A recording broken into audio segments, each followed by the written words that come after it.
From north to south, east to west, News Across Nigeria updates you on happenings in your neck of the woods. Cutting across the states of the Federation, News Across Nigeria tells you more on what's happening around you. Get more on your home state and elsewhere. Watch News Across Nigeria only on Channels Television. When we say good morning, we mean business morning.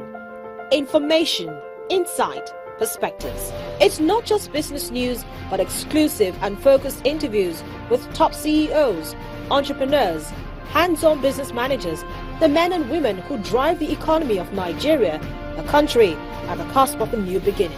We follow the money. We keep tabs on the economy. Business Morning, weekdays at 10 a.m.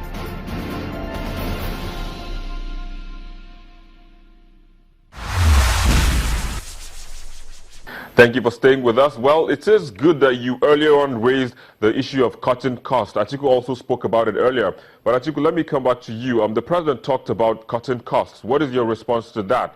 Is he doing that already? Or how do you think he will be doing that? That the president talks about reining down on personnel costs. We all know that personnel costs has many divisions. The salaries is just one part of it. We have what they call insurance, which we call the NHIS, National Health Insurance Scheme, that they do for virtually all government workers, the police, the army. When we talk, the civil service itself is just less than 100,000. But when you begin to bring in the police, teachers, the army, you begin to bring in a lot of things into it, then we get close to about 2 million or thereabout. The truth is that we don't even have the statistics. FOI have been sent to the regards of, let's even know the total number of the workforce itself under federal government payroll, where the government has refused to publish that, make that public. So let's just put that aside. But unfortunately, the personnel cost of government has been going up. Let's look at the numbers closely. It has been going up. It's one thing to talk about raining down on ghost workers. Another thing for you to look at the fine lines and look at the numbers. The personnel cost has been going up.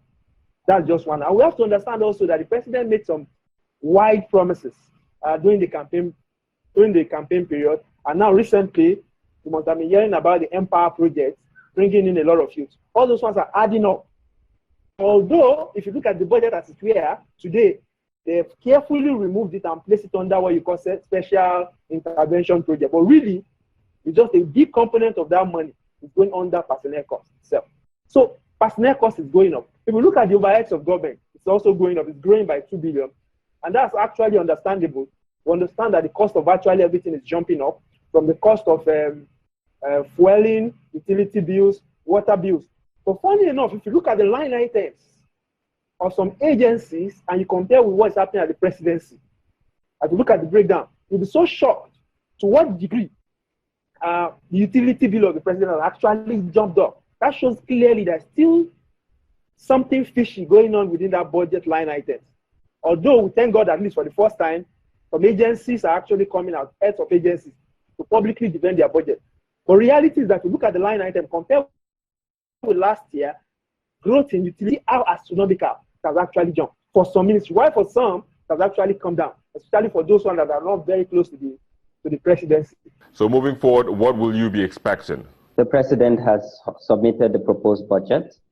Now it's left for the National Assembly to debate this budget. In the past, we've had closed-door session where government MDAs defend their budgets, where citizens and civil society were locked out of this meeting. We're hoping that moving forward, and it has been promised by the leadership of the National Assembly, that they would have an open-door policy where when MDAs defend their budgets, civil society and citizens would be there to observe and also contribute to the process. We hope this happens. But then let's look at the not legitimacy of the National Assembly to undertake this. Let's look at the moral side of it, and let's also look at the transparency and accountability implication. Itself has not been able to provide the budgetary breakdown for 2016 appropriation that they got. And we all know that in the 2017 budget, they would actually get over 20% of the budget. And we've not gotten breakdown of 2016, not to even speak of the proposed appropriations. So there's a fine thin line here, transparency and accountability implication, and then the moral obligation by our policymakers? Yeah, just like I said initially, I don't want us to actually cover the 2016 budget implementation with a blanket. You know, it's actually a proviso according to the Fiscal Responsibility Act that before you present a new budget, that you should do a proper analysis of the former one, and we didn't see that. Then I think the government should actually harmonize all the forest rates that we have. You can't attract any investor based on those forest rates, and actually helping to skyrocket inflation. I also think that the government should effectively implement its plans on export promotion zones, establishing export promotion zones and special economic zones. And also, I think that the government should actually be an increased attempt to attract foreign investors. But you know, foreign investors cannot come when you cannot even maintain a stable macroeconomic environment. So the government, there should be proper harmonization or coherency between the Ministry of Finance and the central bank, so that we can be able to start attracting foreign capital, so that the economy can also stabilize. Then also, finally, we actually demand for increased transparency, accountability, and citizen engagement in the implementation of the 2017 budget, whenever that is going to start. Well, many Nigerians will share that optimism, but we wrap it up on that note and take a break. When we return, we will flip through some of the comments that you sent to our social media platforms and also review the videos that interested you the most in the past week. Stay with us.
This week's top 5 videos starts with the refusal of the court to grant bail to the leader of the indigenous people of Biafra.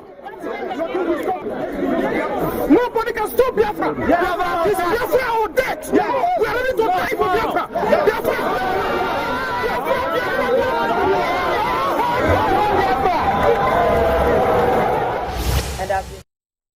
Up next, in 4th place, is the disruption of Rivers' rerun election coalition process by uniformed men.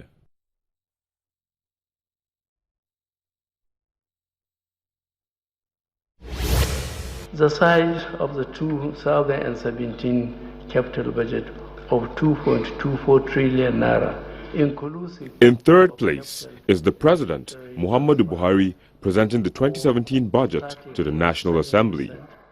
Toke Makinwa, thanks for being here today. Vlogger, radio presenter and author Toke Makinwa, opening up about the contents of her newly released book, is in 2nd place. We had a voice speaking that I'm Judah Jikaos, all those stuff. While the most viewed video in the past week is the video of a 12-year-old trapped in a wall in Ondo State. It's getting too much. We now went to ask our neighbor that, who did you put in your house that is disturbing us at night? And our neighbor told us that we should be the one that she has been thinking of coming to ask us. And we discovered that it was just the poor boy that was there. Well, those were the most viewed videos on our YouTube channel. How lucky can you say that guy is? But then, after all said and done, one question that Nigerians will be waiting to find out the answers to is if the 2017 budget will deliver on its aims of economic growth and recovery. Nigerians will also hope that another padding drama doesn't trail this budget, as was the case with the 2016 document. We wrap it up on this note, and as always, continue via the social media addresses showing on your screen. I'm Victor Matthias.